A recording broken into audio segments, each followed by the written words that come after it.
بسم الله الرحمن الرحيم الصلاة والسلام على أشرف المرسلين سيدنا محمد وعلى آله وصحبه أجمعين اللهم اجعل القرآن ربيع قلوبنا وجلاء همنا وذهاب أحزاننا اللهم ذكرنا منه ما نسينا وعلمنا منه ما جهلنا وارزقنا تلاوته آناء الليل وأطراف النهار. On se retrouve encore une fois avec Surat Shams dans le commentaire de la deuxième partie. Alors la dernière fois qu'on s'est vu, nous avions commenté les 5 premiers versets de cette sourate. Et on a dit que Allah Azza wa Jal a fait le serment par plusieurs choses, par le soleil, والشمس وضحاها والشمس وضحاها والقمر إذا تلاها والنهار إذا جلاها والليل إذا يغشاها والسماء وما بناها. Et donc c'est là qu'on s'est arrêté. Allah Azza wa Jal a juré par le ciel et celui qui l'a construit, à savoir lui-même. Donc il jure par lui-même, alors que dans les premiers serments, il a juré seulement par la création, par certains éléments de la création. Là, il a juré par le ciel et celui qui l'a construit. Quelque part, c'est pour faire progresser la réflexion de l'être humain, d'abord sur les éléments de la création, pour voir leur grandeur, et pour les pousser à se poser la question, qui a fait cette harmonie dans la création? Et là, il commence à s'introduire lui-même en tant que créateur, en tant que constructeur, pour quelque part répondre à cette question qui doit se poser par celui qui commence à méditer sur la création. وَالسَّمَاءِ وَمَا بَنَاهَا وَالْأَرْضِ, le 6e verset, وَالْأَرْضِ وَمَا طَحَاهَا, et par la terre et celui qui l'a étendue. Alors, Allah Azza wa Jal ici a utilisé, donc il a juré par la terre, mais pas pour n'importe quelle raison, mais parce il lui a fait quelque chose de particulier. Dans sa création, Allah Azza wa Jal lui a fait quelque chose de particulier, et là il a utilisé le verbe taha, wal ardi wa ma tahaha. Alors, la majorité des savants vont dire que taha, ça veut dire étendu, étalé et étendu. Madda, ça va un petit peu dans ce sens-là. Mais, bien entendu, nous savons très bien que le Coran, lorsqu'il utilise des termes bien précis, il choisit un synonyme par rapport à un autre, c'est bien pour faire référence à une particularité qui distingue un terme de l'autre. Allah Azza wa Jal utilise d'ailleurs plusieurs verbes qui vont à peu près dans le même sens. Et forcément, il y a des nuances entre les uns et les autres. Allah Azza wa Jal, par exemple, utilise le terme madda dans par exemple surat al-Hijr. Allah Azza wa Jal dit wal arda madadnaha wa alqayna fiha rawasiya wa anbatna fiha min kulli shay'in mawzun. Et quant à la terre, nous l'avons étendue ou bien nous l'avons étalée, et y avons placé des montagnes et y avons fait pousser toutes choses harmonieusement proportionnées. Dans Surat Qaf, il va dans le même sens. Wal arda madadnaha wa alqayna fiha rawasiya wa anbatna fiha min kulli zawjin bahij. Donc là aussi, il a dit madadnaha. Et quant à la terre, nous l'avons étendue et nous y avons enfoncé fermement des montagnes et nous y avons fait pousser toutes sortes de magnifiques couples de végétaux. Dans ces 2 versets, Allah Azza wa Jalla a utilisé le verbe madda. Donc là, c'était tout de suite après les montagnes. Nous avons ancré les montagnes. Dans les 2 versets-là, madda, l'arda, wa alqa al-rawasi, il a ancré les montagnes. Mais ici, Allah Azza wa Jal, il a utilisé le verbe taha. والأرض طحاها والأرض وما طحاها. Et dans une autre sourate An-Nazi'at, Allah Azza wa Jalla utilise le terme ou bien le verbe dahaha. Dahaha, ya tahaha, dahaha. Ici dans les 2 verbes là, qu'est-ce qui a changé?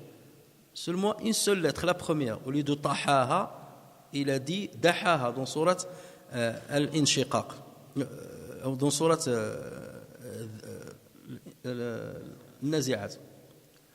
Et dans Surat Dhariyat, Allah Azza wa Jal parle de farasha. Wal arda farashnaha fa ni'ma al-mahidun. Donc regardez combien de fois Allah Azza wa Jal utilise des termes les uns différents des autres. Madadnaha, dahaha, tahaha, farashnaha, ou al-arda farashnaha.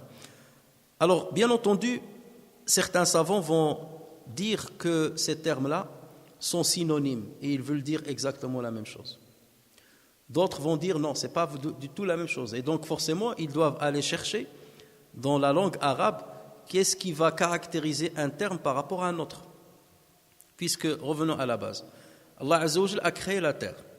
Bien entendu, cette terre-là, sa formation est passée par plusieurs étapes, par plusieurs stades. Et il a fini comme on la voit aujourd'hui.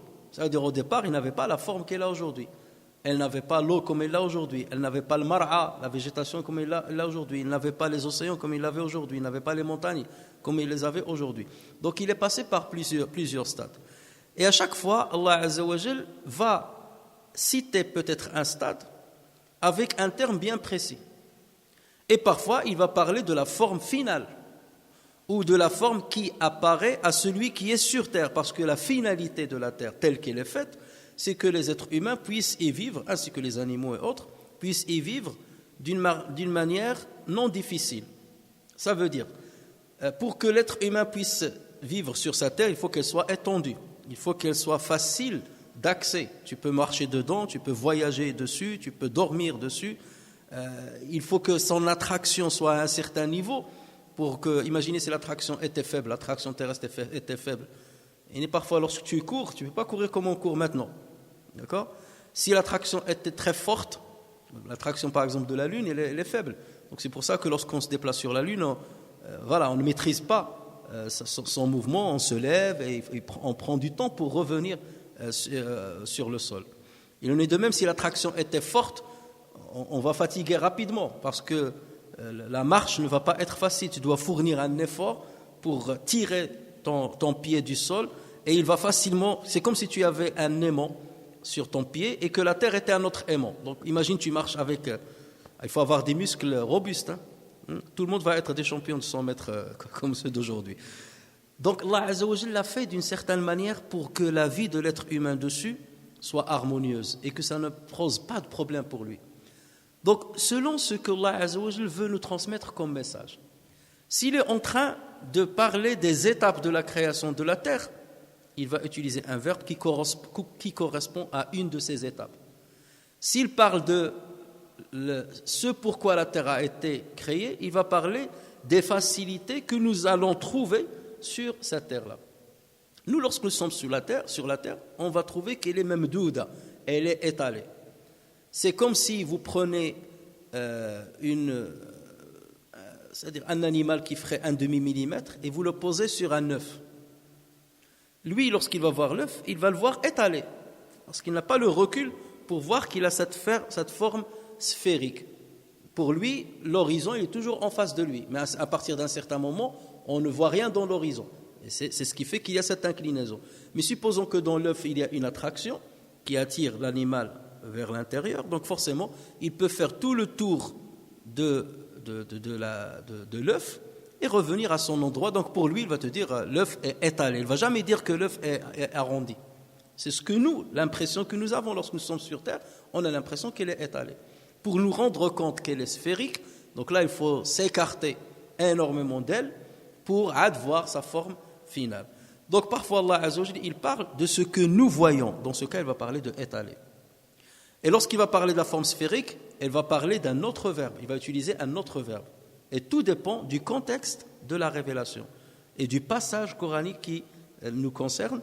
Et donc c'est là où il va utiliser ce terme-là plutôt qu'un autre.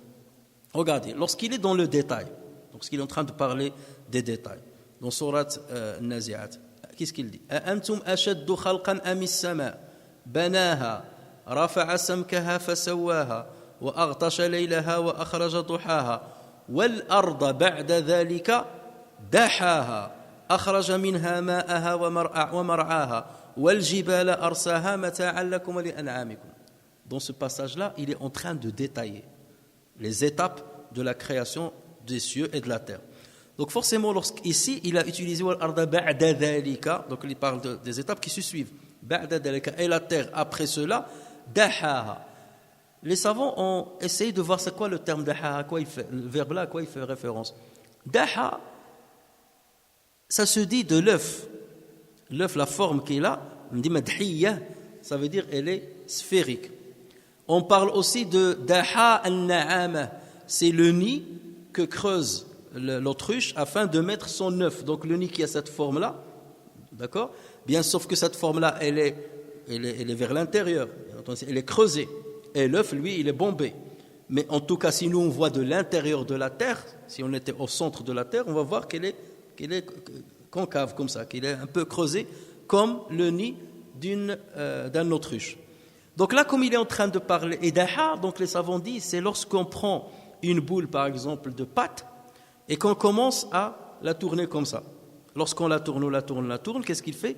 Elle devient sphérique. Et lorsqu'on appuie dessus, elle va se rétrécir entre les pôles et s'élargir sur les bords.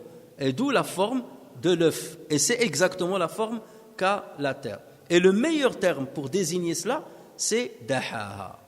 Dahaha, c'est faire ça.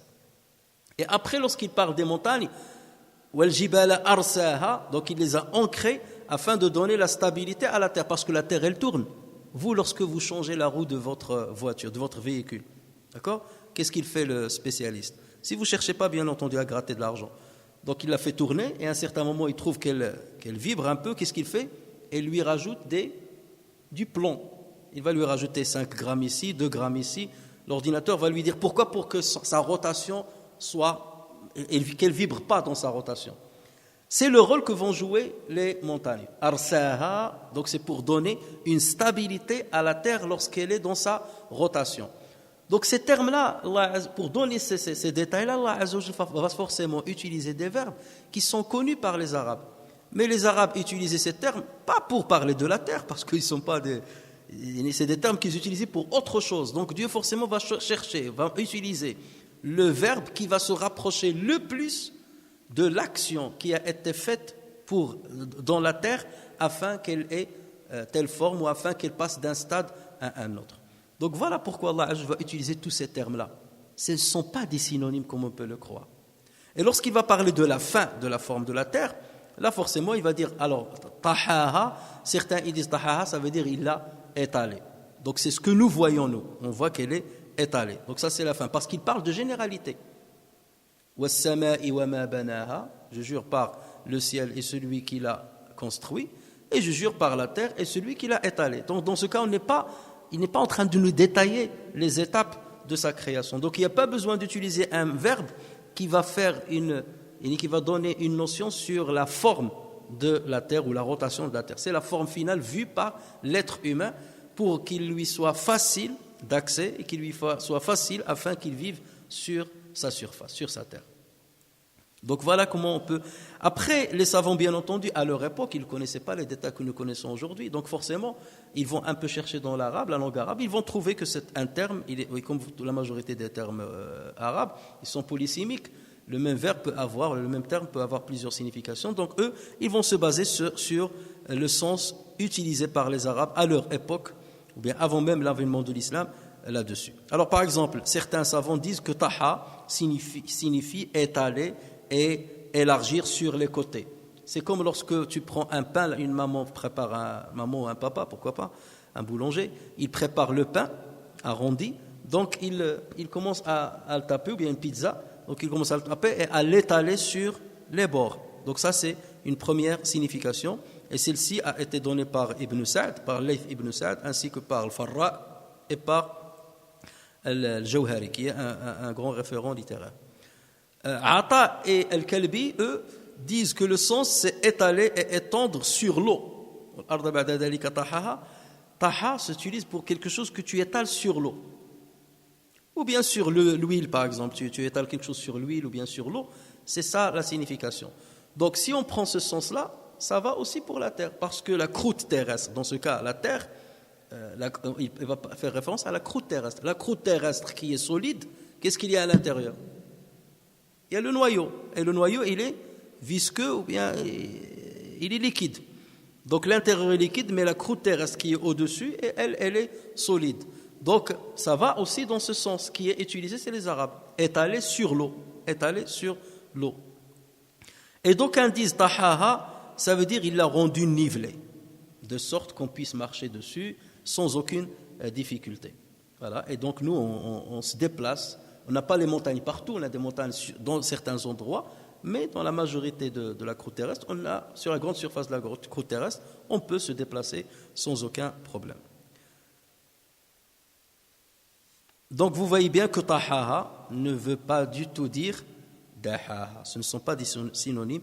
Chacun va faire référence à une nuance qui fera référence à un message bien particulier qu'Allah Azza wa Jal nous transmet. Et peut-être qu'avec le temps, on va découvrir certains détails concernant parce que les astronomes aujourd'hui n'ont pas tous les détails de la création de la Terre. Ils sont en train de chercher. Et forcément, peut-être qu'ils vont trouver la manière comment il a été créé et trouver la correspondance avec les verbes qu'Allah Azza wa Jal a utilisés. وَالْأَرْضِ وَمَا طَحَاهَا وَنَفْسٍ وَمَا سَوَّاهَا. Et par l'âme et celui qui l'a harmonieusement façonné. Sawwa, ça veut dire il a façonné d'une manière harmonieuse.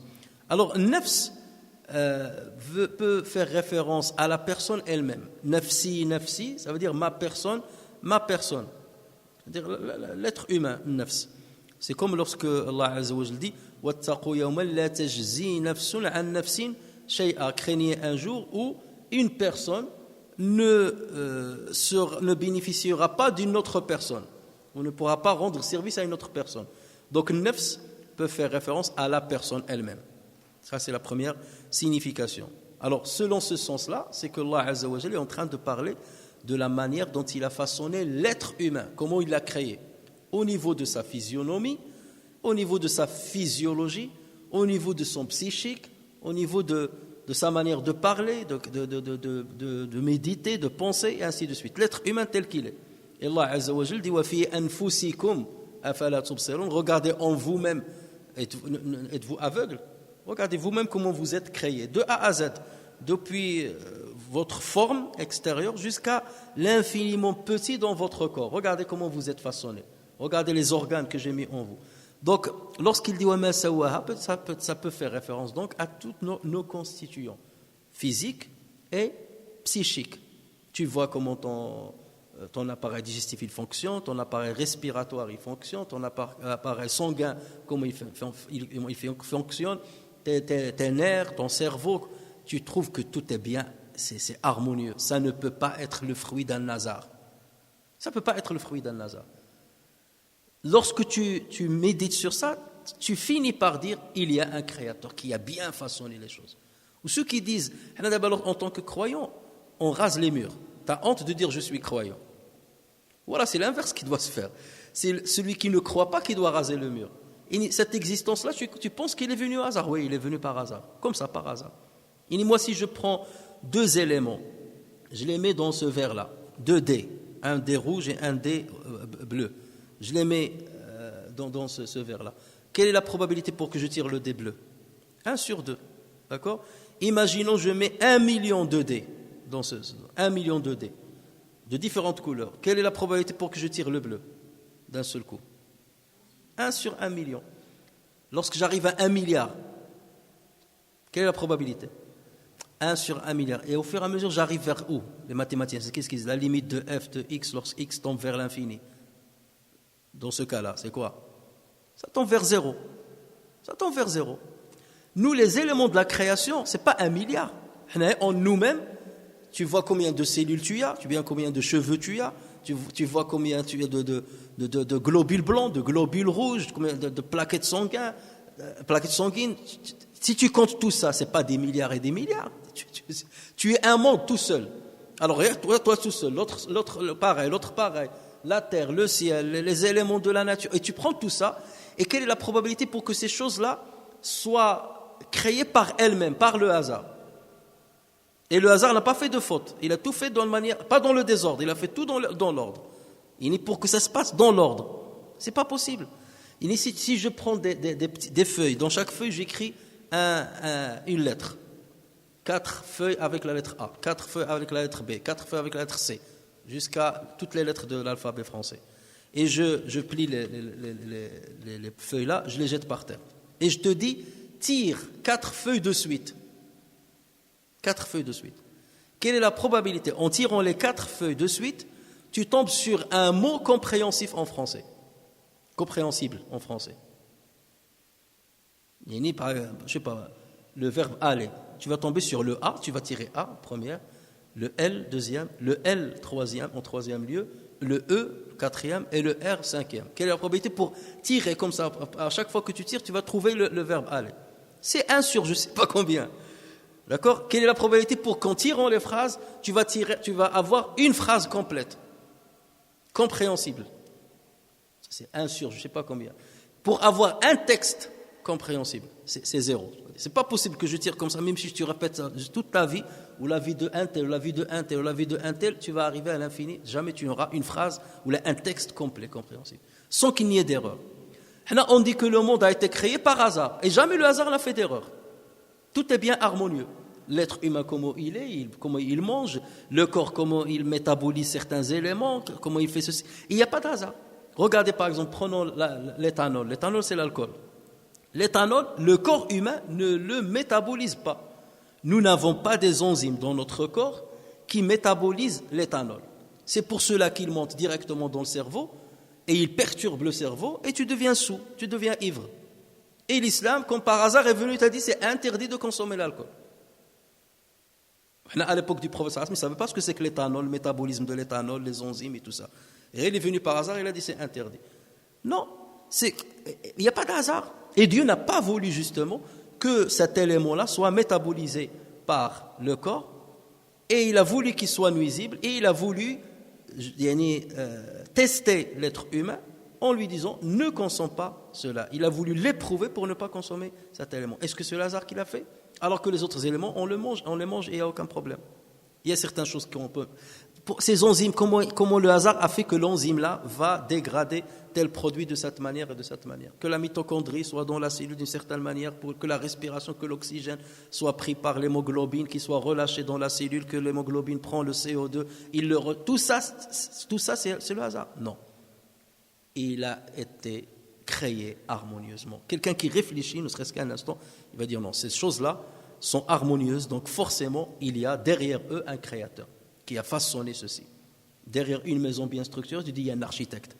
Il n'y a que le monde qui est créé, ou tu as des gens qui disent il n'y a pas d'architecte, il est venu au hasard. Tu vas dans le désert, vous trouvez des vestiges, tu vas dire il y a un peuple qui était ici, il a construit des maisons, ça c'est les vestiges.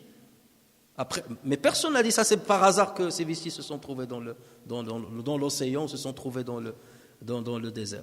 Il n'y a que pour le monde, les cieux, la terre, les étoiles et tout ça, on a encore des gens qui sont pourtant intelligents et qui disent ça c'est le hasard qui l'a créé. Vous voyez l'absurdité de la réflexion humaine. Et c'est pour ça lorsque Allah dit regardez vos personnes, comment il les a harmonieusement façonnées. Forcément, il n'y a que Allah qui peut faire ceci. Ça c'est la première signification de nafs. La deuxième signification, nafs, fait référence à cette force intérieure qui permet à l'être humain de voir, d'observer, d'écouter, de réfléchir, de méditer, de décider, de discerner entre le bien et le mal, et d'avoir la volonté de faire ou de ne pas faire. Que nous on traduit par l'âme. On ne parle pas de l'âme qui donne la vie, mais l'âme qui est le moteur qui gère l'être humain. Donc Allah Azza wa Jal, il est en train de jurer par cette âme-là. Donc qu'il s'agisse du corps tel qu'il est entièrement, ou qu'il s'agisse de la force qui anime ce corps-là, dans sa réflexion, dans son mouvement, dans ses décisions, de toute façon, il s'agit de la même chose. Voilà. Nafs veut dire les deux choses-là, et Allah juge par ces deux choses-là. Donc les deux explications se valent. وَنَفْسٍ وَمَا سَوَّاهَا فَأَلْهَمَهَا فُجُورَهَا وَتَقْوَاهَا. Il lui a alors inspiré son immoralité de même que sa piété. Alhama, ça veut dire il a mis une inspiration dans la personne sans que cette personne-là n'ait eu un savoir préalable, ni une expérience préalable, ni une réflexion préalable. Parce que lorsque tu as une idée, cette idée, soit elle va se baser sur un savoir que tu as appris. D'accord ? Un savoir que tu as appris. ou bien par une expérience par laquelle tu es passé, ou bien par une réflexion qui est profonde. Il pleut à l'extérieur, ou là il fait froid, je vais m'habiller. Pourquoi tu t'habilles? Soit on te l'a appris, ta maman, ton père t'a appris depuis ton enfance, lorsqu'il fait froid, tu dois bien t'habiller. Soit tu es passé par une expérience où tu es sorti mal habillé, tu as pris un coup de froid et tu as été alité pendant une semaine, donc là tu feras attention la prochaine fois. D'accord? Donc c'est une décision que tu vas prendre suite à une expérience, suite à un savoir, suite à une réflexion. Tu as calculé, si je fais ça et ça et ça, il y aura ça et ça et ça et ça. Donc après une réflexion, une longue réflexion, tu as pris une décision. Al-ilham, c'est une inspiration qui n'est pas précédée par un savoir préalable, ni par une expérience préalable, ni par une réflexion préalable. Ça te vient comme ça. Alhamaha, ilham, jamais Allah Azza wa Jalla. Il est venu de Dieu. Je sais pas. Et ça fait référence à quoi? Ça fait référence à tout ce qui est instinctif. L'enfant naît, dès qu'il naît, il cherche à allaiter de sa mère. Voilà. Le père, il peut le prendre, il ne va rien faire. La mère, dès qu'elle le prend, il va aller chercher son téton pour prendre du lait. Comment il a appris ça? Il n'y a pas d'expérience préalable, il n'y a pas un apprentissage préalable.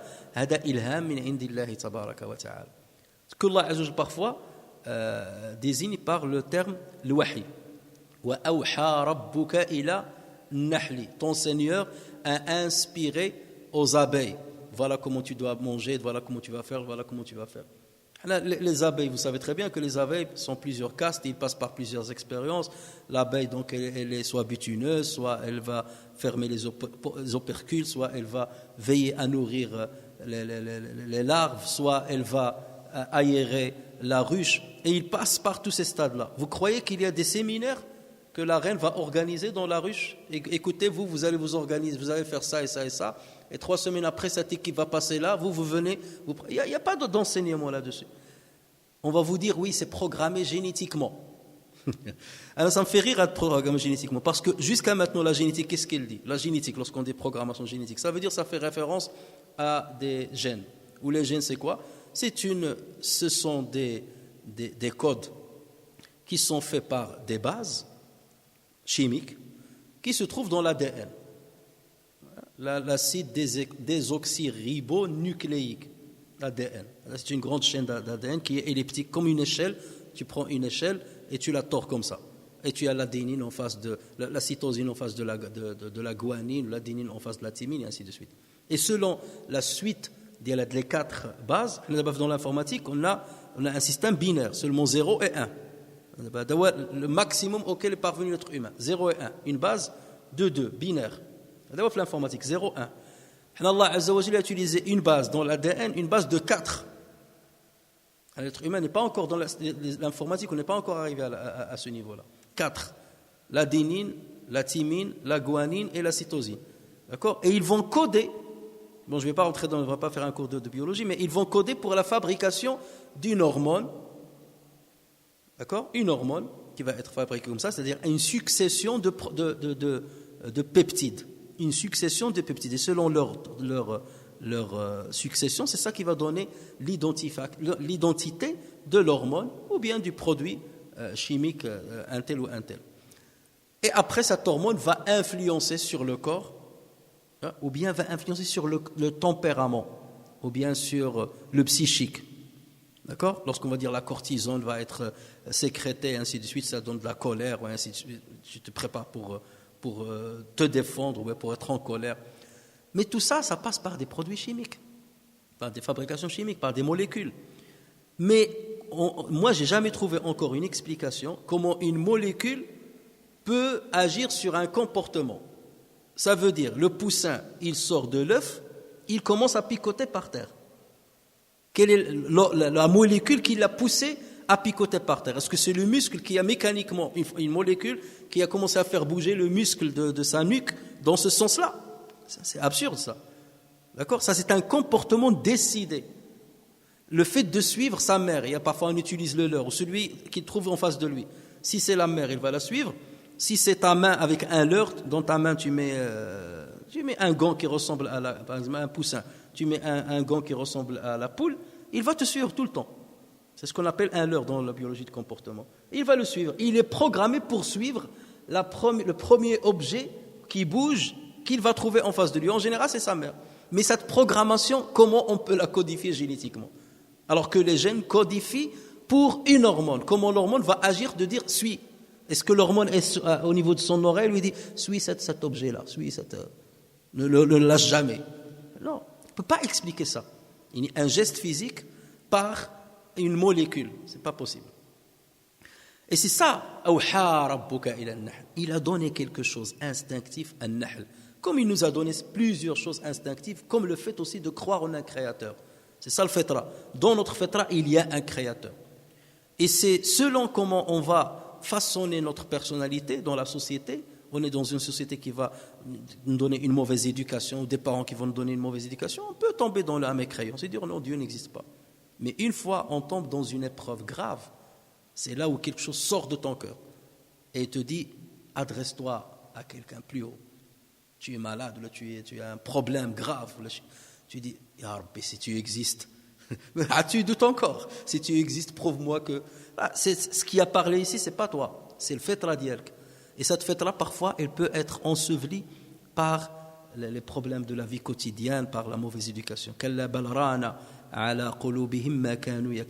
L'argent et la course derrière les richesses a caché la nature initiale, innocente qu'Allah Azza wa Jal a mis instinctivement dans le cœur des êtres humains. Donc voilà, alhamaha, ça veut dire qu'il lui a donné d'une manière instinctive, fujuraha, sa corruption, wa taqwaha, et sa piété. Alors, de deux manières on peut comprendre cela. Soit Allah Azza wa Jal a donné à chaque être une prédisposition à aller vers le mal ou à aller vers le bien. Mais il lui a donné d'abord un cerveau, une raison qui va lui permettre de distinguer entre le mal et le bien, afin qu'il ne choisisse que le bien et qu'il s'écarte du mal. Et secondo, il lui a révélé une législation à travers les religions qui vont lui dire ça c'est bien, ça c'est pas bien. Donc l'être humain, donc il est accompagné dans sa vie par la révélation et par la raison. Al-aql wa shara'. Et voilà pourquoi on dit la révélation, c'est comme un soleil. C'est comme la lumière du soleil. Et l'aql, la raison, c'est comme l'œil. Un œil sans la lumière du soleil, ne peut rien voir. Tu rentres dans une chambre obscure, complètement opaque, il n'y a pas un rayon lumineux à l'intérieur. Tu vas voir quelque chose? Tu ne vas rien voir. Tes yeux te servent à quelque chose. Ils sont là, mais ils ne te servent à rien. Et imagine, tu allumes de la lumière. Tu allumes la lumière dans une chambre où tu fermes à clé la chambre, il n'y a personne dedans. Qu'est-ce qu'on va te dire? Tu es en train de perdre de l'électricité. Ça ne sert à rien parce qu'il n'y a rien à voir à l'intérieur. Il n'y a pas quelqu'un qui est en train de voir à l'intérieur. C'est une perte de temps. Donc il faut les deux. Il faut conjuguer la lumière et l'œil pour que chacun rende service à l'autre. Donc Allah Azza wa Jalla nous a donné la raison qui discerne. Et en même temps, il nous a donné la révélation qui nous oriente. Et avec les deux, normalement, on peut naviguer dans le bon sens. Donc Allah Azza wa Jalla, il nous fait part de cette réalité. Je vous ai créé avec un instinct qui est capable de détecter le bien comme il est capable de détecter le mal. Je vous ai créé avec un corps qui peut courir derrière le mal, parce qu'il y a certaines choses instinctives. Si tu essaies de les assouvir sans limite, tu tombes dans le mal.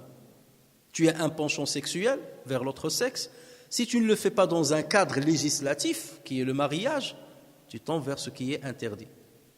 Tu as un instinct qui te pousse à l'enrichissement. Si tu le fais, si tu suis le conseil de la religion qui va te dire gagne ton argent avec le halal, c'est bien. Si tu ne suis pas ce que te dit la religion, tu risques de voler, tu risques d'escroquer, tu risques de tricher pour gagner.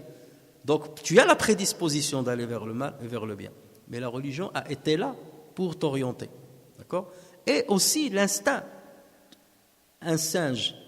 Vous voyez le singe, lorsque vous allez dans un parc ou dans les routes, vous trouvez les singes. Lorsque tu lui donnes à manger, il va prendre ce que tu lui as donné, il va le manger à côté de toi. Et un singe qui vient, il te vole le biscuit que tu as dans la main. Tu crois qu'il va manger à côté de toi?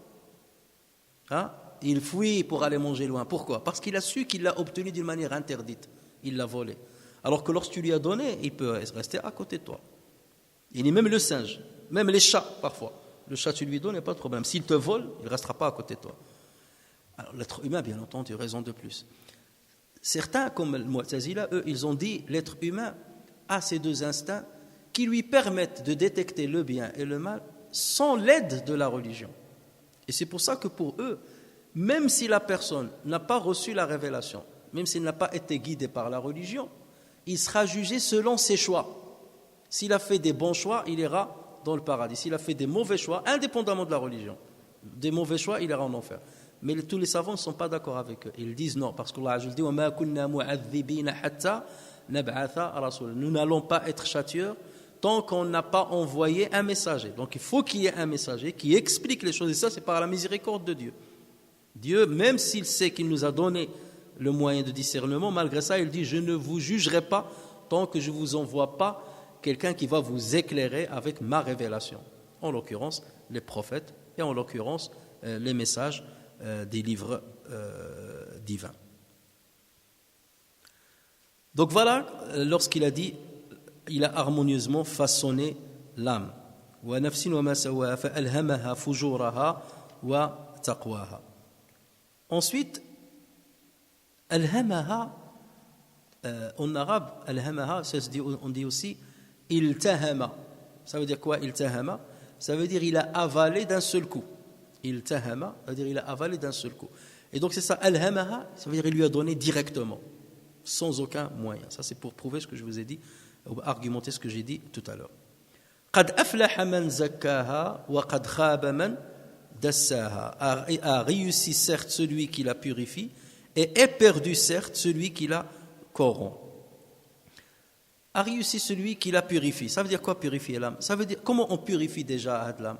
On la purifie avec ce qu'Allah Azza wa Jalla nous a expliqué ou ce qu'il nous a instauré, la prière, le jeûne, la lecture du Coran, la méditation, le sadaqa, le fait de donner l'aumône, le pèlerinage, tous ces actes rituels qu'Allah Azza wa Jalla nous a instaurés, ce n'est pas pour nous alourdir la tâche, c'est pour nous donner le moyen de nous purifier, pour que cette âme-là garde ce moyen de discernement entre le bien et le mal, qu'Allah Azza wa Jalla lui a instauré d'une manière instinctive.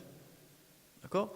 C'est comme ta voiture, si tu ne t'occupes pas de ta voiture, tu roules aujourd'hui, demain, après-demain, tu ne changes ni huile, ni filtre, tu ne la laves pas, tu la laisses sous la pluie. Qu'est-ce qu'il arrive à la voiture? Arrive à un certain moment, elle ne jouera plus son rôle. En revanche, si tu te charges de ta voiture, tu la nettoies, tu lui changes l'huile, tu lui changes le filtre, tu la purifies, ainsi de suite, elle jouera son rôle le plus longtemps possible. C'est exactement la même chose. Allah Azza wa Jalla a créé en nous le fitra, et cette fitra, il faut s'en occuper. Il faut la purifier. Il faut purifier le cœur. Et le moyen de le faire, c'est ce que Allah Azza wa Jalla nous a choisi. Ce n'est pas à nous de choisir comment le faire. C'est Dieu qui nous choisit, qui nous donne les meilleurs moyens pour garder la pureté de l'âme. Et celui qui ne garde pas ces moyens, celui qui désobéit à Dieu, celui qui commet les péchés, donc forcément, il va travestir la bonne nature de l'fitra qu'Allah Azza wa Jalla lui a donné, et il va voir le positif négatif et le négatif positif. Il va voir la guidance comme égarement, il va voir l'égarement comme une guidance. Et voilà pourquoi il sera perdant. Qad aflaha, ce sera gagnant. Man zakkaha, celui qui va entretenir cette âme par la purification. Wa qad khaba, il sera perdant. Man dassaha. Alors dassa, le verbe dassa, il vient du vocable dassasa. Dassasa. Et dassasa, ça veut dire il a dissimulé une chose dans une autre. Là, on le dit dans le dialecte algérien, je crois, c'est le dessa. Ça veut dire cache-la. Même les Marocains, ils le disent. Ça dépend du coin du Maroc. Dessa. Dessa, ça veut dire cache-la.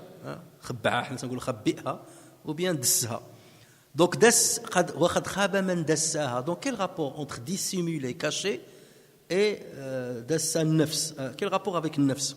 Alors, les savants ont donné plusieurs explications. La première, c'est que celui qui est pieux, le taqi, il se manifeste au grand jour. Alors que celui qui est égaré et qui commet des péchés, il se cache. Elle dit lorsqu'on est dans une société correcte, bien entendu. Ou même dans une société non correcte. Celui qui va voler, vous croyez qu'il va voler au grand jour? Sauf il a c'est autre chose. Il va faire le maximum pour se cacher, pour qu'on ne le voit pas. Lorsqu'il va tricher, il va se dissimuler. Lorsqu'il va commettre l'adultère, il va se dissimuler. Lorsqu'il va tromper sa femme, il va se dissimuler. D'accord? Donc, ça veut dire il s'est dissimulé, il s'est caché. Celui qui commet la corruption, il se cache. Pendant que celui qui se purifie, qui est dans l'obéissance, lui il est au grand jour, il n'a rien à cacher. D'accord? Donc, khaba man dassaha, qu'il a caché, ou bien qui a commis certaines choses pour qu'il se cache des regards des pieux. Donc ça, c'est une signification.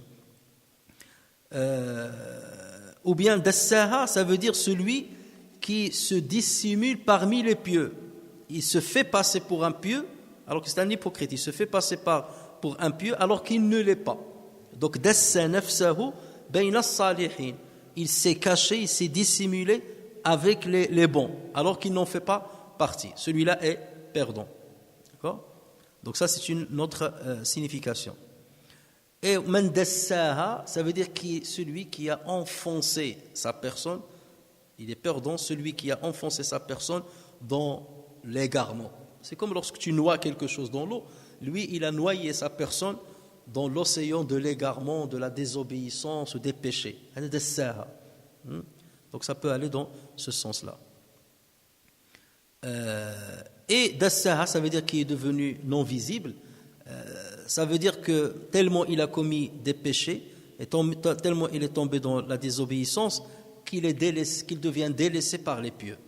Lorsque les pieux disent celui-là, on ne veut plus qu'il soit parmi nous, on ne veut plus le voir. Donc Ada, il a poussé à ce qu'il ne soit plus visible par les bons, ou que les bons ne veulent plus le voir. Ada, il sera perdant. Donc vous voyez que dassaha, ce terme-là peut permettre quatre interprétations selon comment on va l'utiliser.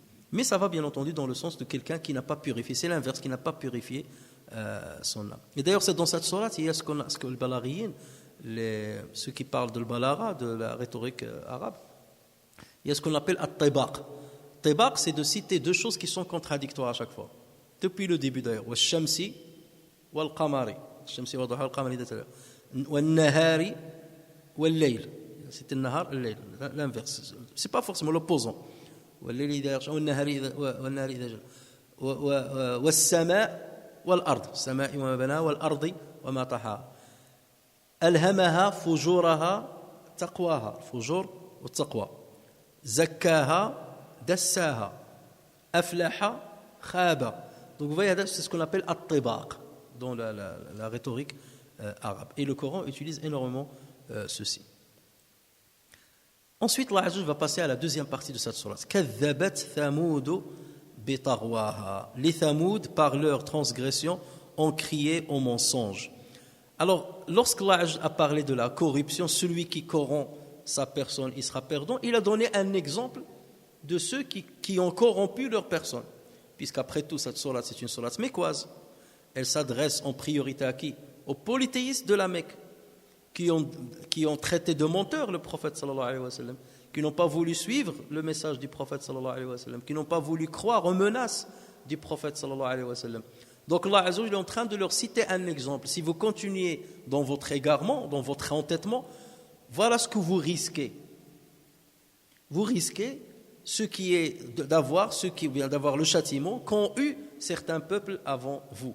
Et il a cité ici l'exemple de Thamoud. Pourquoi Thamoud en particulier? Pourquoi? Parce que Thamoud, c'était un peuple arabe qui a vécu dans la péninsule arabique. Et c'est pour ça Allah Azza wa Jalla cite souvent Thamoud, il cite Ad ou Iram. Ceux-là, ils ont vécu dans la péninsule arabique. Donc, leurs vestiges étaient proches des Arabes de l'époque. Donc, il leur dit, ils sont pas loin de chez vous. Vous passez par leurs vestiges. Bon, prenez une leçon, tirez une leçon de ce qui leur est arrivé. Donc, il ne leur cite pas des exemples lointains, il leur cite des exemples qui sont proches d'eux. Et donc, en l'occurrence, Thamoud, parce qu'ils connaissent l'histoire de Thamoud, leur histoire s'est transmise d'une génération à une autre jusqu'aux Qurayshites. Alors, kadhabat Thamoud, on va revenir à l'histoire de Thamoud, mais kadhabat Thamoud bi tarwaha. Ça veut dire quoi? Kadhabat bi tarwaha. Les Thamoud, par leur transgression, ont crié au mensonge. Cette traduction-là ne reflète qu'une seule interprétation. Il y a une deuxième interprétation. Déjà, commençons par la première. Ça veut dire ils ont crié au mensonge. Ça veut dire ils ont dit que le prophète est menteur. Pourquoi ils l'ont dit? Parce qu'ils sont tombés dans la transgression. Tarwa. كذبت ثمود بطغواها إذ انبعث أشقاها كذبت ثمود بطغواها. At-Tughyan ici, ça veut dire la transgression. Tara, ça veut dire il a dépassé les limites. Tara al-ma, ça veut dire il est sorti de son niveau habituel. Tara al-Rajul est devenu despote. Il a dépassé les limites de la raison. Donc, lorsque les gens tombent dans Tughyan, dans la transgression à outrance, dans le despotisme, ils s'éloignent de plus en plus de l'humilité que doit avoir une personne pour qu'elle soit croyante. Parce que pour que tu crois en Allah Azza wa Jal, tu dois avoir une certaine crédulité devant le message que tu reçois de lui. Et tu dois être humble. Tu parles à un prophète, tu entends ce que le prophète a dit, tu entends ce que le Coran a dit. Pour croire à cela, tu dois être humble. Quelqu'un qui est orgueilleux, il ne peut pas accepter la parole de qui que ce soit. Parce qu'ils se sont au-dessus de tout le monde. Donc parce qu'ils étaient Taurat, parce qu'ils ont dépassé les limites, donc ils ont traité de menteur le prophète sallallahu alayhi wa sallam. Qui est, en l'occurrence, qui? Salih, le prophète des Thamoud. Donc leur taurian, leur despotisme, les a poussés à crier au mensonge de leur prophète. C'est ça la première signification. Kadhabat Thamoudu bi tarwa. Par leur despotisme, ils ont fini par traiter de menteur leur prophète. Ça, c'est la première signification. En revanche, la deuxième maintenant signification,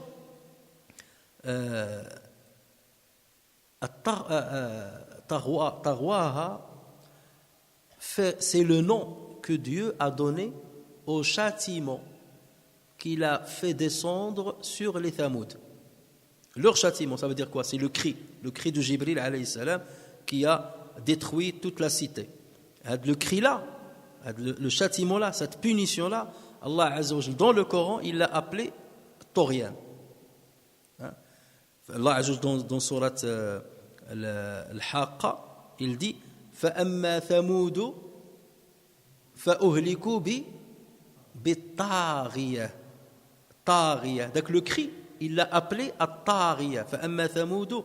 Quant à Thamoud, فَأُهْلِكُوا, ils ont été détruits par le At-Taghiya. Et Taghiya, c'est le bruit excessivement fort. D'accord?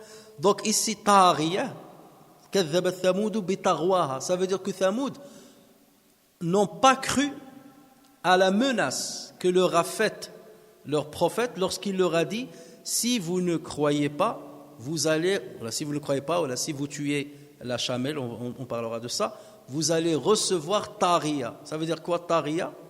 Ça veut dire le châtiment qui consiste en un cri qui va les détruire entièrement. Donc, au moins, ils ont cru à Tariya. Kadhabat Thamoudu bi Tarwaha. Ils ont considéré comme mensonge le châtiment qui leur a été signifié comme menace, qui s'appelle At-Tariya. D'accord? Donc vous voyez qu'il y a deux significations qui sont complètement différentes, mais les deux sont correctes. Kadhabat Thamoudu, ils ont démenti le châtiment par lequel le Salih alayhi salam les a menacés. Idhin ba'atha ashqaha, verset 12. Lorsque le plus misérable d'entre eux se leva pour tuer la chamelle. Alors, se leva pour tuer la chamelle, elle dit entre guillemets. C'est sous-entendu. Idhin ba'atha ashqaha. Lorsque le plus misérable d'entre eux s'est levé, ou bien est parti. Ou comme on va voir, c'est porté volontaire.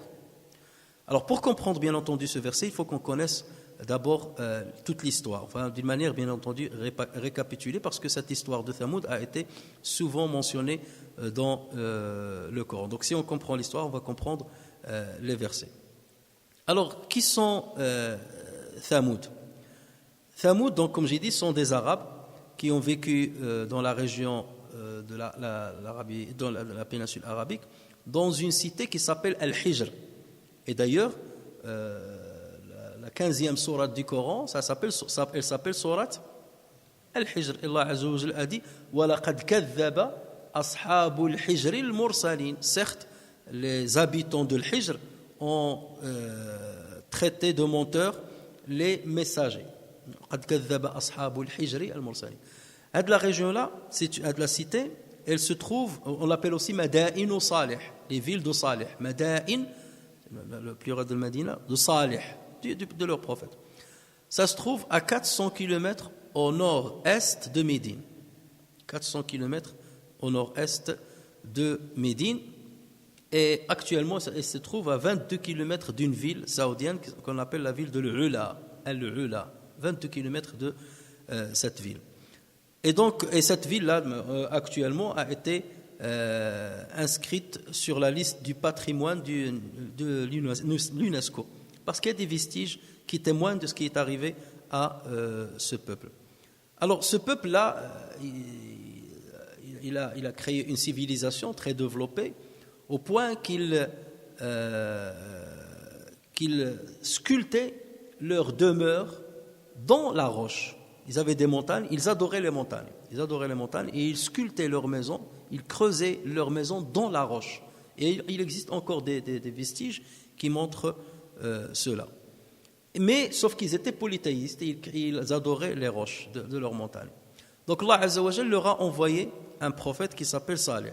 Le prophète, il était très respecté auprès d'eux, depuis son enfance, il l'aimait énormément, comme Mohammed sallallahu alayhi wa sallam. C'est pour ça qu'Allah Azza wa Jal a choisi cet exemple. Comme le prophète sallallahu alayhi wa sallam l'appelait Sadiq al-Amin, même celui-là,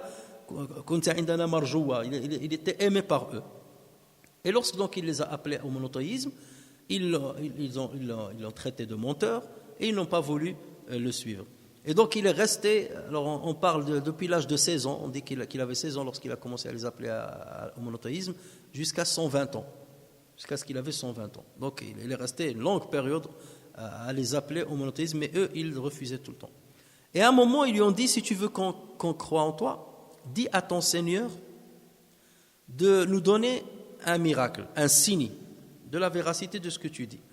Dis-lui de faire sortir de cette montagne, de ces roches-là qu'on adore, de sortir de cette montagne-là une chamelle, une grande chamelle que jamais l'un de nous n'a vue, jamais un être humain n'a vu de sa vie, ou dans l'histoire de l'existence de l'être humain. Voilà. Dis-lui de nous sortir ça. Donc, Salih alayhi salam a demandé à Dieu, Dieu lui a dit oui, je vais la faire sortir, mais il y a des conditions. Je vais leur faire sortir cette chamelle. Mais il y a une condition. D'abord, c'est qu'ils doivent croire. C'est la première chose, parce qu'ils demandent un signe. Donc, je vais leur donner un signe miraculeux. Deuxièmement, c'est que cette chamelle va être tellement grande que lorsqu'elle voudra boire, elle doit passer toute une journée à boire.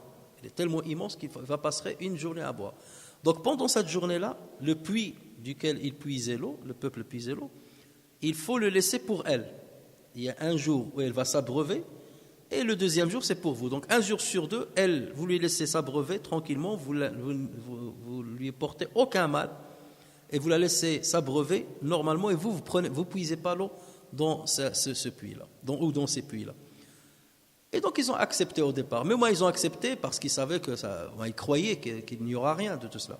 Et justement, Allah Azza wa Jal leur a fait sortir cette chamelle de la montagne. Alors, il y a des récits aussi qui disent que cette chamelle était accompagnée d'une petite, où la petite est venue a posteriori, une petite chamelle qui la suivait partout. Et d'ailleurs, à la fin, lorsqu'ils vont tuer la grande chamelle, la petite serait rentrée dans la montagne. Elle est rentrée dans la montagne et n'est plus jamais sortie. Et certains même savants disent que c'est la bête dont Allah Azza wa Jal parle, Dabba, qui est un des signes avant-coureurs de la fin des temps, qui va sortir et qui va parler aux gens. Donc certains disent la Dabba qui va sortir et parler aux gens, c'est le petit chamelet de la chamelle de Thamoud. Mais bon, il n'y a pas des récits coraniques qui parlent de cela. Alors toujours est-il, donc lorsque la chamelle, donc au départ, ils étaient impressionnés, certains parmi eux ont embrassé la religion de Salih alayhi salam, mais la majorité, surtout les chefs, n'ont pas voulu le suivre. Et ils ont continué à le traiter de menteur. Et avec le temps, ils se sont trouvés gênés par cette chamelle-là. Parce qu'ils ont dit, il nous cause des problèmes, on ne peut pas prendre de l'eau, puiser l'eau un jour sur deux, donc ces dispositions-là sont difficiles pour nous.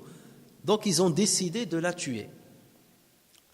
Et lorsqu'ils ont décidé de la tuer, ils ont demandé est-ce qu'il y a un volontaire pour le faire. Donc un s'est proposé pour le faire. Certains disent qu'ils étaient 2, certains disent qu'ils étaient plusieurs, certains disent que c'était les 9 qui sont cités dans le Coran. 9 personnes. Sauf que d'autres disent les 9 là, Allah les a cités parce qu'ils voulaient tuer Salih alayhi salam. Et pas forcément c'est après l'événement de l'assassinat de la chamelle. Alors donc cet homme-là a fini par tuer cette chamelle, et lorsqu'il l'a tué, le prophète Salih alayhi salam leur a dit je vous donne 3 jours, un délai de 3 jours, afin que vous vous repentiez.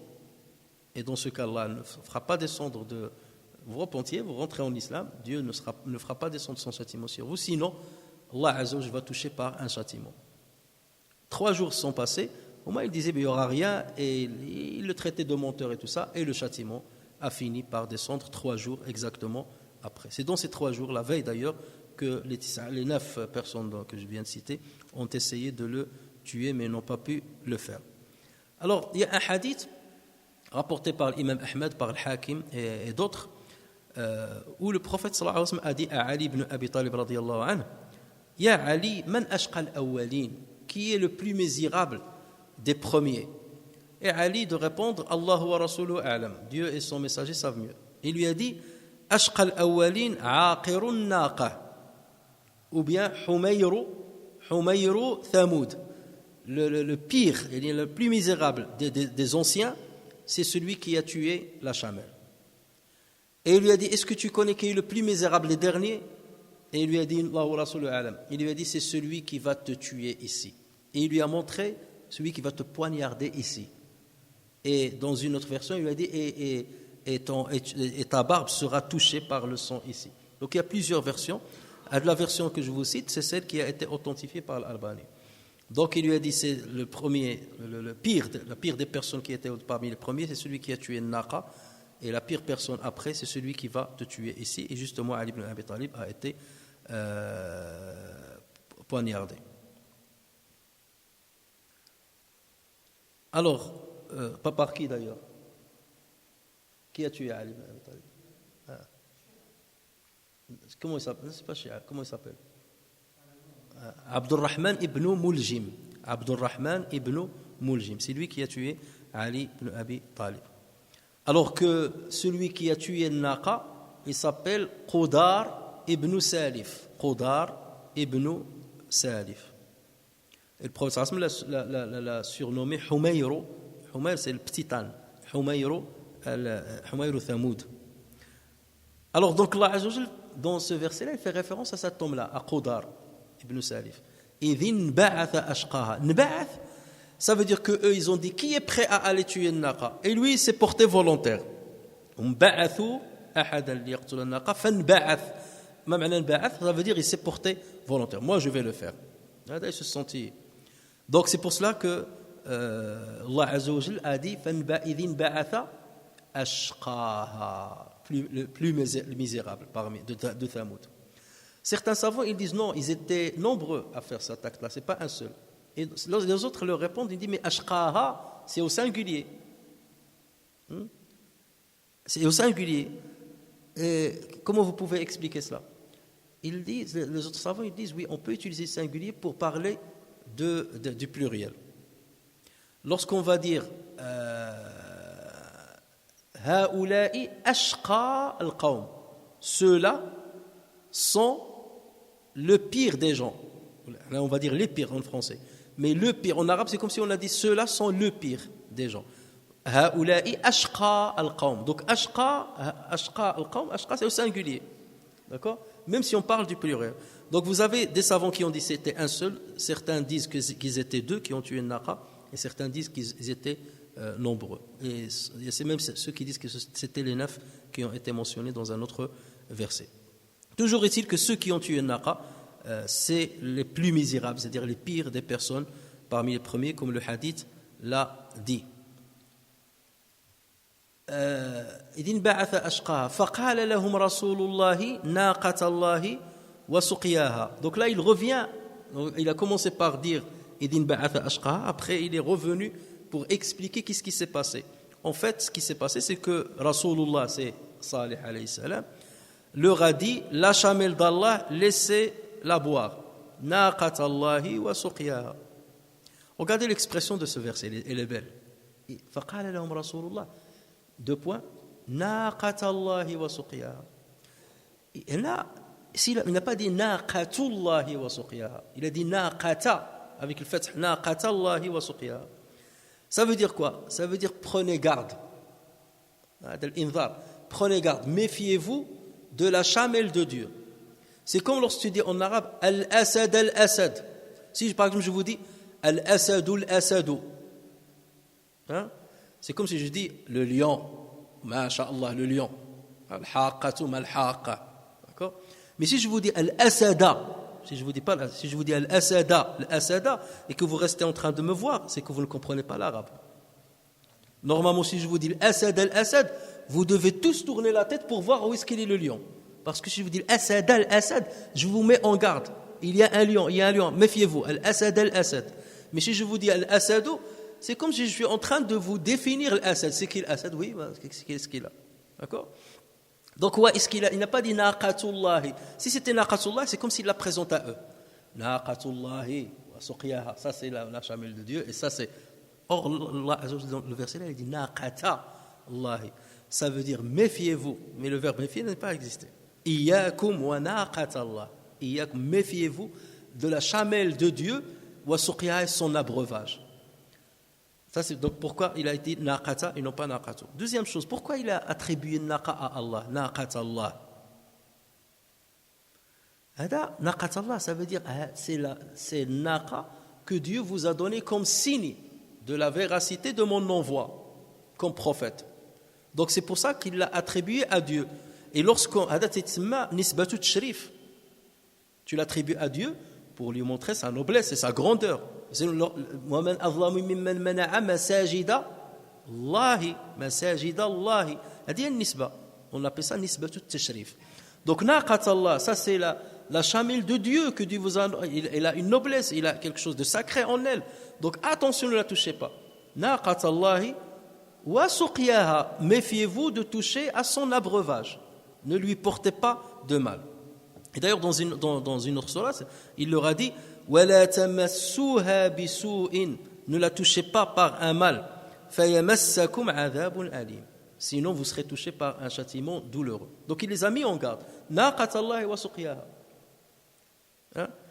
C'est après que l'autre نبعث أشقاها. Mais dans la succession, Allah a commencé par إِذِ نبعث أشقاها فَقَالَ لَهُمْ رَسُولُ اللَّهِ نَاقَةَ اللَّهِ وَسُقْيَاهَا. Attention, ne touchez pas la chamelle de Dieu et ne touchez pas à son abreuvage. Respectez le jour de son abreuvage. فَكَذَّبُوهُ فَعَقَرُوهَا فَدَمْدَمَ عَلَيْهِمْ رَبُّهُمْ بِذَنبِهِمْ فَسَوَّاهَا. Mais ils le traitèrent de menteur. كَذَّبُوهُ, ça veut dire, même ce que tu nous dis, ça c'est du mensonge, c'est n'importe quoi, qu'on va être châtié, ainsi de suite, tout ça, rien ne va nous arriver. فَكَذَّبُوهُ فَعَقَرُوهَا, ils la tuèrent. فَدَمْدَمَ عَلَيْهِمْ رَبُّهُمْ بِذَنبِهِمْ, leur Seigneur les détruisit donc par leur péché. فَسَوَّاهَا, et étendit son châtiment sur tous. On va expliquer cela. Alors donc les Thamoudiens ont traité de mensonge la menace de Salih alayhi salam. Qu'est-ce que tu dis, c'est n'importe quoi, donc on va la tuer. فَكَذَّبُوا فَعَقَرُوهَا. Aqara, ça veut dire quoi? Dans l'arabe d'origine, Aqara, ça veut dire il a blessé les pattes antérieures du chameau. En fait, les Arabes autrefois, avant que l'islam ne vienne pour leur montrer comment égorger et tout ça d'une manière propre et ne pas brusquer l'animal, qu'est-ce qu'ils faisaient? Ils blessaient le chameau au niveau de ses pattes antérieures pour qu'il tombe par terre. Et dès qu'il tombe par terre, ensuite ils vont l'égorger. D'accord? Donc c'était une pratique très courante. On commence par l'aqr et ensuite on passe à, comment on appelle, nahr. Lorsque vous dites nahr,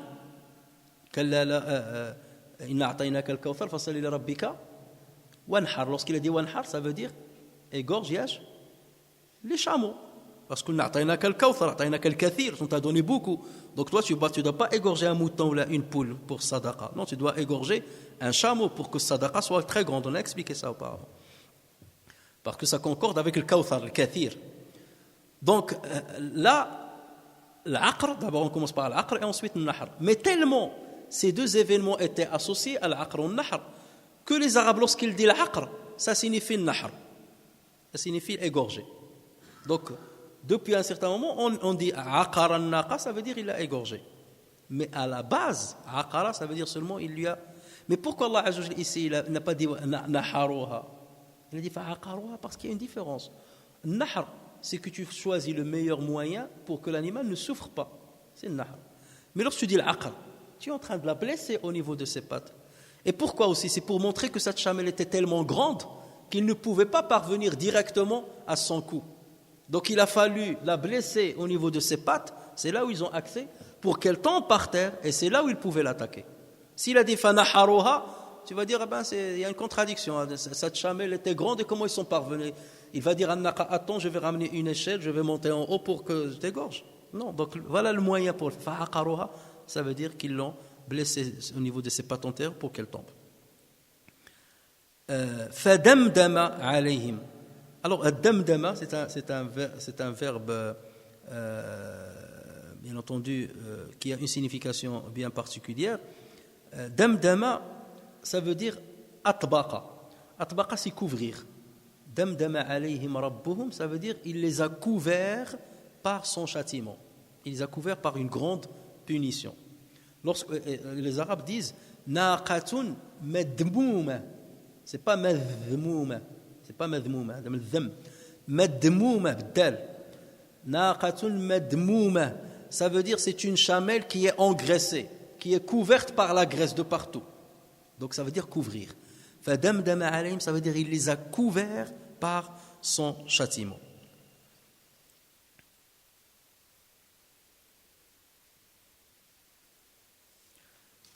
Deuxième signification,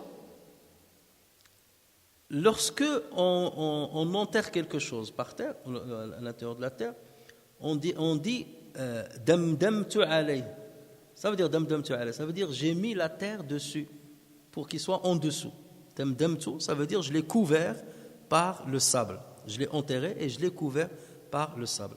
Donc selon ce sens-là, fadamdama alayhim rabbuhum, ça veut dire qu'Allah Azza wa Jalla, il les a ensevelis sous terre. D'accord? Il y avait le cri, et le cri les a anéantis tous, et après, il y a la terre qui est venue au-dessus d'eux, et il les a couverts, il les a enterrés. Donc ça aussi, c'est une deuxième signification qui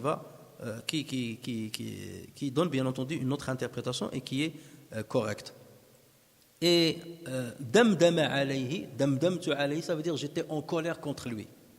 Damdamtu alayhi, ça veut dire j'étais en colère contre lui. Fadamdama alayhim rabbuhum bidhanbihim, c'est-à-dire leur Seigneur était en colère contre eux à cause de leur péché. Bidhanbihim, à cause de leur péché. Et forcément, si Allah est en colère contre un peuple, fasawwaha, ça veut dire il les a englobés par un châtiment, tous, les grands comme les petits, les hommes comme les femmes, tout le monde. Fasawwaha, tout le monde était concerné par ce châtiment. Ça, c'est la première signification de sawwaha. Par contre, si on prend l'autre sens d'il damdama, ça veut dire il a nivelé la terre sur eux. Sawwaha, ça veut dire il a nivelé la terre sur eux. Sawwaha, ça revient dans ce cas, ha revient à la terre. D'accord? Fadamdama alayhim rabbuhum bidhanbihim fasawwaha, le ha dans ce cas revient à la terre. Ce pronom-là revient à la terre.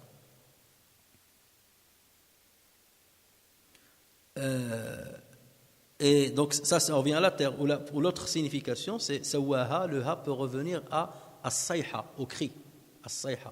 Fasawaha, ça veut dire avec le cri, il a englobé tout le monde, les grands comme les petits, les hommes comme les femmes. Donc le ha là, le damir là, le pronom là peut revenir au cri, as-sayha, qui est féminin, waha, comme il peut revenir à la terre parce qu'il les a mis en dessous. فدمدم عليهم ربهم بذنبهم فسواها ولا يخاف عقباها ou bien فلا يخاف عقباها. Alors là aussi il y a trois interprétations selon le sujet du verbe craindre. On a dans la traduction que vous allez trouver dans le Masahif, et Allah n'a aucune crainte des conséquences. C'est ça la traduction qu'ils ont donnée. Mais ça c'est une seule interprétation. فلا يخاف عقباها. Il ne craint pas ses conséquences. Le uqba, c'est l'aqiba, c'est les conséquences. Mais qui ne craint pas les conséquences? Il y a trois explications. Soit c'est Dieu qui n'a pas craint les conséquences, ça c'est la première signification. Soit c'est Salih qui n'a pas craint les conséquences, soit c'est l'assassin de la chamelle qui n'a pas craint les conséquences. Et selon à qui revient qui est le verbe voulu par ce verbe, qui est le sujet voulu par ce verbe-là, le sens va changer.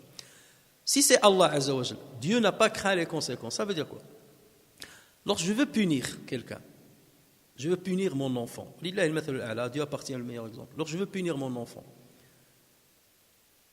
je sais que ma colère peut être forte et que ma punition peut avoir des conséquences néfastes pour lui. Il m'a mis en colère. Viens ici. Il va venir et au moment où je vais le frapper, je vais réfléchir. Si je le frappe à ce niveau-là, sur l'oreille, peut-être qu'il va devenir sourd. Si je le frappe sur la main, peut-être que je vais la casser. Les conséquences vont être graves. Donc, qu'est-ce que je fais? Je revois à la baisse la punition que je veux lui donner. Parce que je crains les conséquences après. Ou peut-être qu'il va me détester. Donc, je lui dis, je te pardonne. D'accord? Soit j'allège la punition, soit je l'arrête complètement parce que je crains des conséquences négatives. D'accord? Si maintenant je vais dire, je ne crains aucune conséquence, viens ici, je ne crains aucune conséquence. Dans ce cas, comment je vais le frapper? À droite, à gauche, en haut, en bas, avec tout ce que je trouve, parce que je ne crains rien. Là, je ne prends rien en compte. D'accord? Si le sujet, et si c'est Dieu, ça veut dire Dieu ne craint aucune conséquence de ce qu'il va leur faire. Donc là, allons-y. Je vais leur faire un châtiment que personne n'a vu. Et les conséquences, de toute façon, ne seront que positives. Pourquoi? Parce que ces gens-là ne vont jamais suivre Salih, alayhi salam, et ils vont risquer d'éloigner les gens de lui. Donc les conséquences sont comme positives. Au moins, je vais les éliminer pour que la foi continue sur terre et que Salih continue avec ceux qui l'ont suivi. D'accord? Donc ça, c'est une manière de montrer la grandeur du châtiment qu'il leur a donné. Ça, c'est la première signification. فَلَا يَخَافُ عُقْبَاهَا, ça c'est Salih alayhi salam. Pourquoi? Parce qu'il y a des prophètes qui, comme le prophète Mohammed sallallahu alayhi wa sallam, il avait peur que Dieu descende un châtiment sur son peuple. Il ne voulait pas. Même les anges, lorsqu'ils lui ont proposé, veux-tu que je fasse tomber les montagnes sur lui? Il dit non, mais je préfère que Dieu sorte d'eux. Donc il ne veut pas qu'il y ait des conséquences négatives. Alors que Salih, parce qu'il a tout fait, donc là, il dit, je crains aucune conséquence. Et si Allah, je veux leur faire ça, moi je suis d'accord, je suis partant. Et c'est comme Nuh, alayhi salam. Il est resté avec son peuple 950 années à les appeler à l'islam. Et lorsqu'ils n'ont pas voulu l'écouter, qu'est-ce qu'il a dit? Rabbi la tadhar ala al-ardi min al-kafirina dayyara. Seigneur, ne laisse pas sur terre parmi les mécréants quelqu'un. Innaka intadharum yudillu ibadaka wa la yalidu illa fajiran kaffara. Donc là, il est dans la même situation. Là, il n'a pas peur des conséquences. D'accord? C'est exactement Salih aussi. Parce qu'il a tout fait avec eux. Donc dans ce cas, il ne craignait pas les conséquences. Il mérite. Donc dans ce cas, le sujet c'est Salih alayhi salam. Fala yakhafu uqbaha, ça peut être celui qui l'a tué. Pourquoi? Parce que lui, il est allé tuer le naqa, mais il ne craignait pas les conséquences de son assassinat, de l'aqr. Il ne craignait pas les conséquences. Il disait, mais il y aura, ana la akhafu uqba fi'lati. La akhafu uqba fi'lati. Je ne crains pas les conséquences de ce que je vais faire. Donc je vais la tuer. Et c'est pour cela qu'il est allé la tuer. Donc le sujet ici revient à celui qui a tué. Les trois significations se valent. Les trois significations se valent. Et c'est pour ça qu'Allah Azza wa Jalla, souvent, il cache, il dissimule le sujet. Comme ça, il nous laisse, parce qu'il y a trois sujets dans cette explication. Il y a trois sujets et tous sont possibles. Et c'est ça l'interaction avec les versets coraniques. Ça te permet de dire, le sujet c'est celui-là, le sujet c'est celui-là, et le sujet c'est celui-là. Si tu ne fais pas cette interaction, tu vas donner une seule explication ou penser une seule explication. D'où la grandeur de notre livre. Alors, فَلَا يَخَافُ عُقْبَاهَا, et il y a وَلَا يَخَافُ عُقْبَاهَا. قراءة. Par exemple, Nafi', ceux qui disent Warsh al Nafi', donc Nafi', le lecteur, Nafi', Ibn Amir et Abu Ja'far, ils disent فَلَا يَخَافُ عُقْبَاهَا. En revanche, les 7 autres lecteurs parmi les 10 qui ont été authentifiés par les savants, notamment par Ibn Jazari, eux, ils lisent وَلَا يَخَافُ عُقْبَهَا. Alors, lorsqu'on utilise فَلَا يَخَافُ عُقْبَهَا, on l'appelle فَاءُ التَّفْرِيعِ. On l'a déjà cité une fois. فَاءُ التَّفْرِيعِ. C'est une lettre de ramification. D'accord? دَمْدَمَ عَلَيْهِمْ رَبُّهُمْ بِذَنْبِهِمْ فَسَوَّاهَا فَلَا يَخَافُ عُقْبَهَا. Donc, Dieu leur a fait descendre un châtiment de leur Kadawadi et ils ne craignaient pas les conséquences. Donc là, ça revient à Dieu. Donc dans ce cas, le fa, c'est tafri' qui va expliquer ce qui a été cité auparavant. En revanche, lorsqu'on lit وَلَا يَخَافُ عُقْبَهَا, هذا تسمى واو العطف أو واو الحال. واو العطف, العطف c'est la conjonction. Un tel est venu ainsi qu'un tel. دَمْدَمَ وَلَا يَخَافُ. دَمْدَمَ, et donc la conjonction وَلَا يَخَافُ عُقْبَهَا. C'est-à-dire, ça revient à Dieu ou bien à l'assassin ou bien à Salih alayhi salam. Donc ça c'est l'atf. Ou bien waou al-hal. Le waou al-hal c'est l'état. Lorsque je dis Ja'a Zaydun dahikan, Zayd est venu en riant. Ça c'est le hal, l'état dans lequel il était. Ja'a maridan ou dhahaba maridan. هذا الحال. Donc fala yakhafu uqba, ça veut dire il les a détruits sans qu'ils ne ressentent une crainte pour les conséquences. Dans ce cas, on va l'utiliser le waou al-hal. Dans ce cas, c'est le hal. Ou bien waou al-atf. Donc, mais tout est possible. Sauf que le prophète sallallahu alayhi wa sallam a lu fala yakhafu uqbaha et il a lu wala yakhafu uqbaha. Comment ça nous est parvenu comme ça? À l'époque de Uthman ibn Affan radiyallahu anhu, vous savez que c'est Uthman ibn Affan qui a écrit le mushaf l'imam. Il a ordonné à ce qu'on écrive un seul mushaf. Donc, il a réuni un comité de compagnons. Il a ramené le Coran qui a été rédigé, le mushaf qui a été rédigé à l'époque de Abu Bakr Siddiq radiyallahu anhu, et qui est, après la mort de Abu Bakr Siddiq, il a été donné à Hafsa, et donc Hafsa l'a rendu à Uthman ibn Affan à sa demande.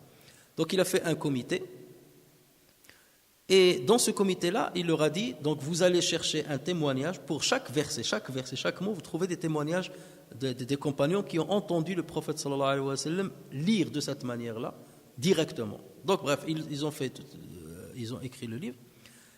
Et comme il y avait sab'at ahruf, il y avait 7 versions avec lesquelles le Coran a été révélé. Donc il y a une version qui dit « Fala yakhafu uqba ». Il y a une version qui dit « Wala yakhafu uqba ». Mais là, dans l'écriture, il ne peut pas l'écrire. Par exemple, yu'minuna, tu'minuna. Dans ce cas, on disait on ne va pas mettre les points. Parce qu'il y a les deux lectures. Yu'minuna, tu'minuna. Donc il n'y a pas les points. Donc comme ça, on peut les lire de cette manière-là ou de cette manière-là. Tu'minuna, yu'minuna. D'accord? Par exemple, dhi'bu fa'akalahu dhi'bu.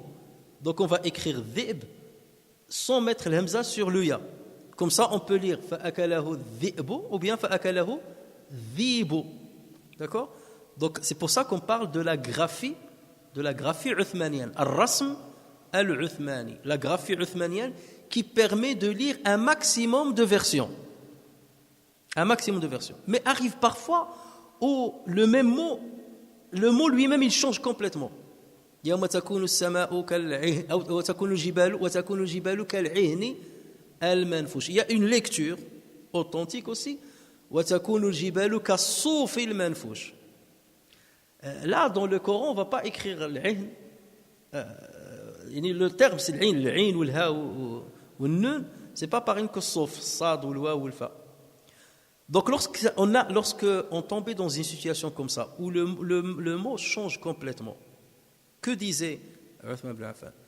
Lui, il leur a dit d'écrire une seule copie de Mus'haf. Ensuite, il leur a dit, vous allez copier de ce Mus'haf-là de référence plusieurs copies que je vais envoyer dans différentes contrées du territoire islamique.